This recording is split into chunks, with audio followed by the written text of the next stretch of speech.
यो चाहिँ हाम्रो लास्ट मिनटमा बनेको प्लान हो क्या झापा जाने। बाबाको चाहिँ काम थियो र हामीले यहाँ बाबालाई एकछिन हाजिर गराएर फेरि मामा घरतिर लाग्यौँ क्या। अनि यो चाहिँ हामी गाडीमा मस्त जाडो थियो, कस्तो राम्रो धानबारी पनि देखिरहेको थियो। अनि मामा घर आयो भनेर म चाहिँ भिडियो खिच्न थालेको, भनेर मामा घर आइपुगेर हुन्छ क्या।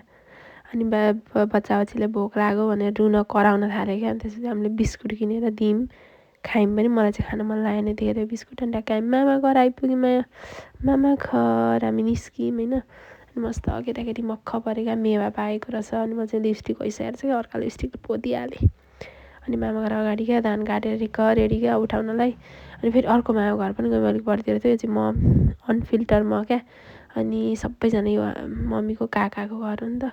अनि हामी अब यसरी कुरा काट्दैथ्यौँ क्या, कसको जग्गा कता के भन्दै बिर्से ठ्याक्कै के कुरा काटेको थियो भनेर। अनि पर्तिर धारोमा त बोरिङ हुन्छ नि, यत्रो पानी आउने त्यहाँ रहेछ क्या। अनि जाने भन्दै छोड्यो, तर हामी गएनौँ त्यहाँ परसम्म, ओरैबाट फर्क्यौँ क्या। अनि छोडेर सिलगढी खेल्न पाइहालेछ। अनि यहाँ राम्रो भिडियो आएछ भने भिडियो पनि खिचिहाल्यौँ।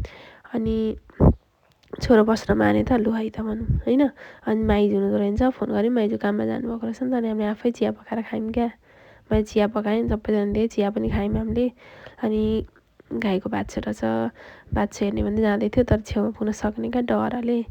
अनि एकछिन परैबाट हेऱ्यो, ऊ बाछो भन्दै चित्तो बुझायो त्यतिमै।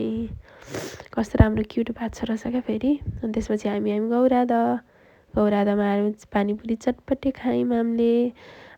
मिठो थिएन क्या चटपटे चाहिँ। यी आन्टीले यो भिडियो देख्यो भने के भन्ने थाहा छैन, तर मिठै थिएन चटपटे। सबैजना मिठो भनेर खाइरहेको थियो, मलाई मिठै लागेन क्या। पानीपुरी पनि मिठो थिएन, चटपटे पनि मिठो थिएन। अनि अब केटाकेटीले चाहिँ अनि के ऊ खाइहाल्यो, के भन्छ यसलाई, यो खाएँ। मैले पनि चाखेँ छोरोको भागबाट। हामी त्यहाँबाट फर्क्यौँ। अनि बाबाको फेरि त्यही क्याम्प, सैनिक क्याम्पमा काम थियो। अनि एकछिन बाबालाई पर्ख्यौँ हामीले। अनि त्यसपछि दमक हुँदै घर आयौँ, बाई बाई।